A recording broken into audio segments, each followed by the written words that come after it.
This video is the true embodiment of just how subjective reading can be.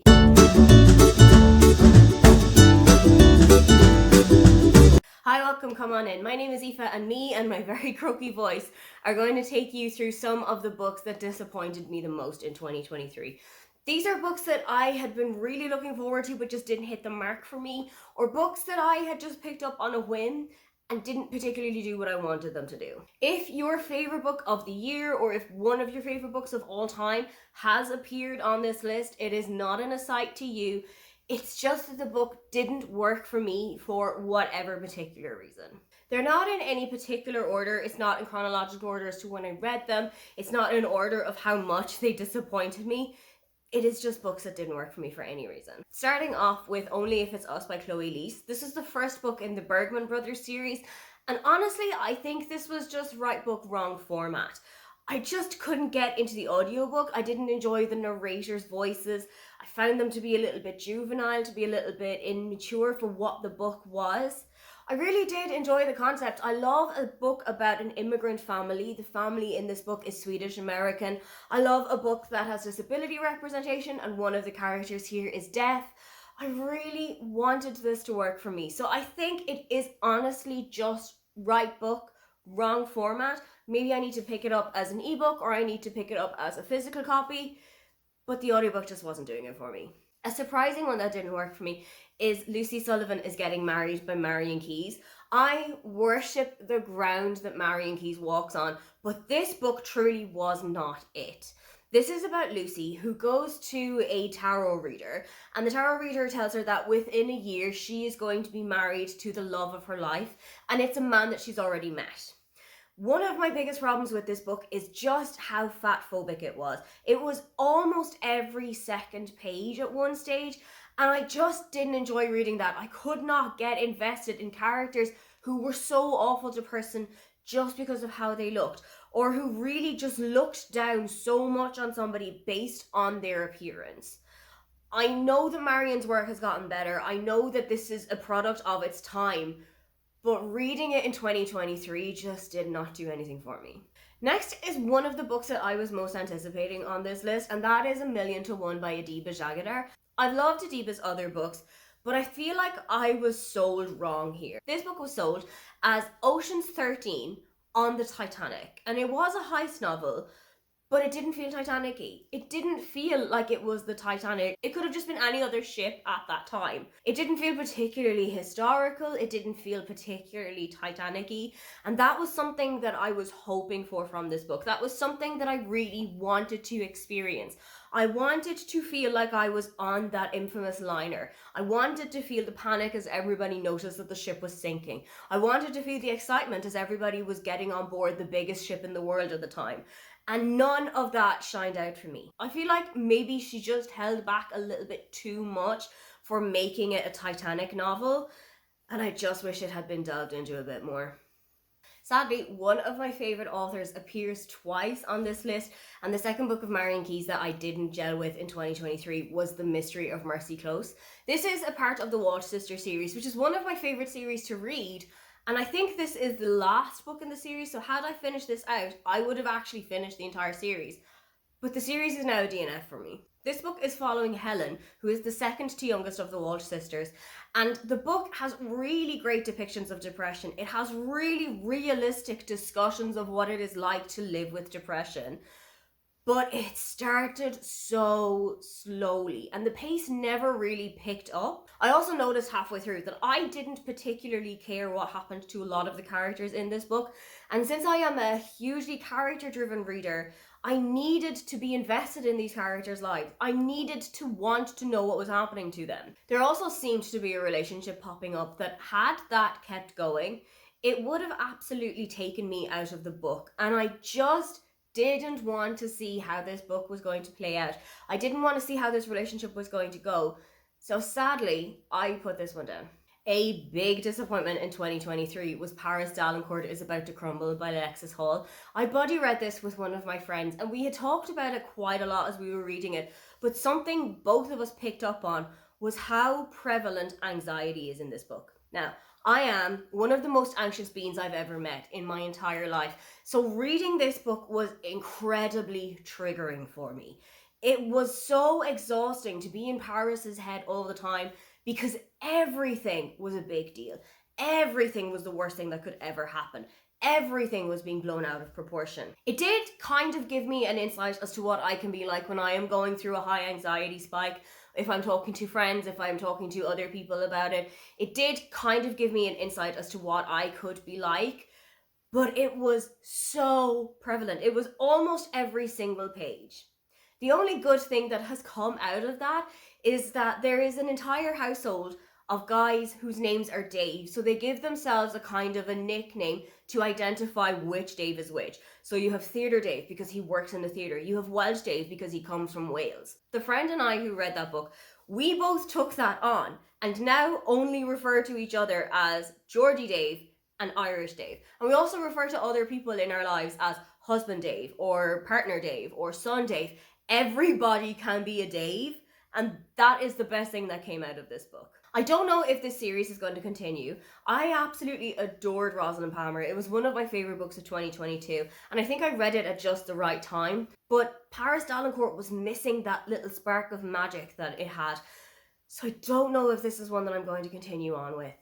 Another one that I didn't enjoy in 2023 was The Matchmaker by Catherine Walsh. And this one really did set me back because I've loved the others of Catherine's that I have read, but there was just something missing here. I think one of the things that it was missing is that a lot of Catherine's other books are about people who have come home to Ireland from other countries, having moved away, having settled somewhere else, and are now coming back. And this is the first book of Catherine's that I read that didn't have that tying it all together. And I think I just missed that a lot. But also, the book itself was a little bit too predictable for me all the time. Things fell into place a little bit too easily. Or a couple got together that it was so obvious that they were going to get together that I didn't even enjoy it. There were friends who did such things that I knew that they were going to do it, but that didn't mean that I supported them doing it. And it just didn't work for me overall. I think I was just missing that little spark from Catherine's writing before, and I just didn't find it in this one. Another of my disappointing reads in 2023 was X's and O's by Amy Leah. This was my first of her books, and I'd had pretty high hopes because I had read reviews of her books and they had seemed pretty well. They seemed like something I would really want to read. But this really just did not work for me. There were a couple of things that really just didn't add up for me in the story. This is about Tara, who is a bookstagrammer, and she and her grandmother also have a podcast where they talk about book tropes and which of them are realistic and could really happen in real life and which aren't. Tara's going through the dating scene. Things aren't going very well for her, and so she decides that she's going to get back in touch with 10 of her exes and see if she can reignite the spark with any of those. And what I really hated is that she basically doxes these guys to her entire followers list. She could have given them any kind of persona. She could have said, oh, the gym buddy, or the coffee shop guy, or guy that I met at the library 10 years ago. But instead, she actually gives their entire names. She gives where they're working. She gives what area of the city she's met them in. And I just felt like that is not something anybody who is in any way internet savvy would do. I can't believe that that wasn't called out on in this book. I can't believe none of her followers messaged in and said, hey, I don't think you should be giving out these people's information so quickly. It was just completely not a thing. And that really did not sit well with me. I also didn't like how slow burn this book was. Tara and Trevor, who becomes her roommate, don't actually get together until about 70 to 80% in the book, and that is far too late for me to enjoy this book. I just could not get invested in them because there was nothing for me to invest in. I'm not sure if I'm going to go back to Amy Leah's books. I have got another one of them on NetGalley, but I'm not entirely sure how I'm going to get along with it. Given how the appeal was my book of 2022, it was genuinely such a disappointment to me that I did not enjoy The Mysterious Case of the Alperton Angels by Janice Hallett. This book is about a cult that was rife in like the 1990s, early noughties, and now two journalists are looking into the cult and what has happened to the baby that was born into it. I think for me, there were too many people to keep track of. There was way too much happening for me to get invested in this. And I also found Amanda and Oliver, who were the two journalists reporting on it. Both of them were so wholly unlikable. There was nothing redeemable about either of these two people. They were conniving, they were insulting to one another, and I just didn't enjoy reading about them. So I didn't keep reading about them. I have got another one of Janice Hallett's book on my shelf. I've got the Twyford Code here, and my dad has just finished up with the Christmas Appeal, and he said that he really enjoyed it. So I have got high hopes for other things to come, just not for this one. Another disappointment from an author that I've previously loved and from a series that I've previously loved was The Man Who Died Twice by Richard Osman. It's the second book of the Thursday Murder Club series, and as of now, it is my least favourite book of the series. To use my own phrase, this is a book that exists and I read it. I feel like I was just plodding along with the story. I wasn't particularly invested in what was happening this time, and I felt like the heist situation that was happening wasn't something that I was involved in. It wasn't something that I was invested in. I also found it really difficult to figure out who some of the characters were here. I couldn't figure out what age Poppy was. I couldn't figure out what this connection with everybody was. Again, I think there was just a little bit too much happening. There were too many people who had been introduced to me that I found it a little bit difficult to care about. But I'm hoping that the next book in the series is going to be another upswing for me. My brother has read it and he really enjoyed that one. I know that Brittany from Brittany Loves Reading also really enjoyed it. Let's see how we go. Another favourite author who is sadly popping up here is Liz Nugent. I read Unraveling Oliver back in October because I like to read thrillers in October, and that felt like the right time to do it. But these characters were just so unlikable. The story was so unattainable to me that I think I only made it to about 30 pages. I could not get invested in Oliver at all. I felt like every situation he was in, I wasn't rooting for him. I didn't particularly care what happened to him. I have asked a couple of people about the ending, so I do know what happened in the story, but I wasn't invested enough to get there by myself. A book that it genuinely pained me to put on this list because I was so looking forward to it is Icebreaker by Hannah Grace.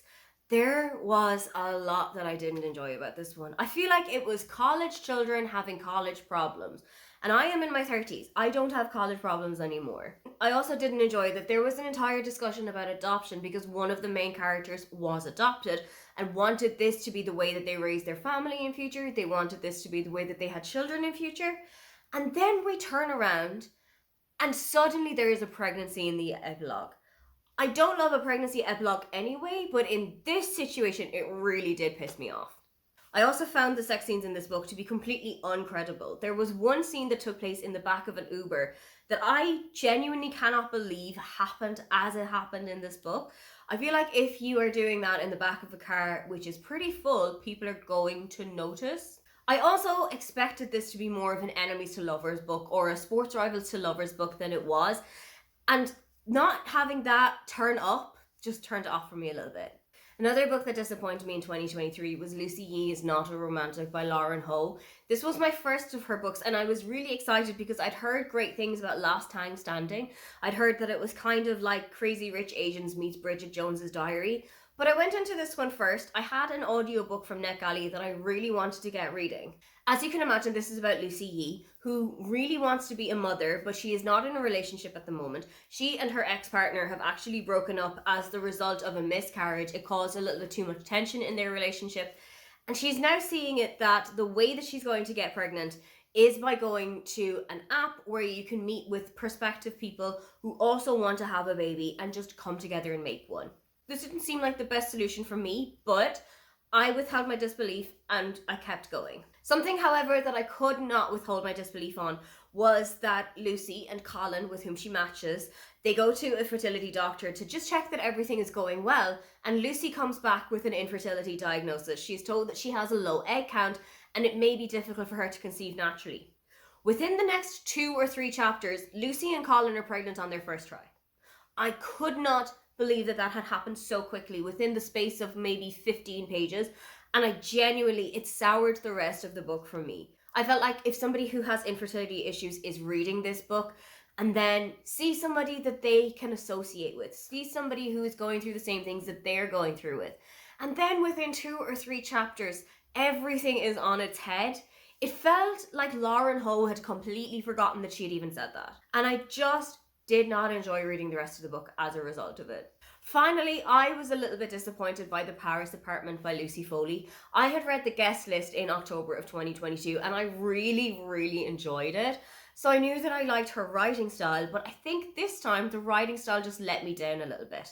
There was also a huge cast of characters about whom I just didn't get invested. I didn't particularly care what happened to them, but I also felt like there was an intricate web of who knew who and how they were related to one another, or how they knew one another, or how they had met, that it got too complicated for me. I think if I had had something at the beginning, like a dramatis personae who had said, this is this person, they are related to this person, even though there's some of them that you're not supposed to know that until the end of the book, it just got too complicated for me to keep up with. Those are the books that just didn't tick my boxes in 2023. What book on this list are you surprised with, or do you agree with, or what was a book that just didn't work for you last year? If you'd love to leave me a comment but can't think of anything you'd like to say, then just leave me the thumbs down emoji. Don't forget to like and subscribe because I have new videos up every week. Now, get on out of here.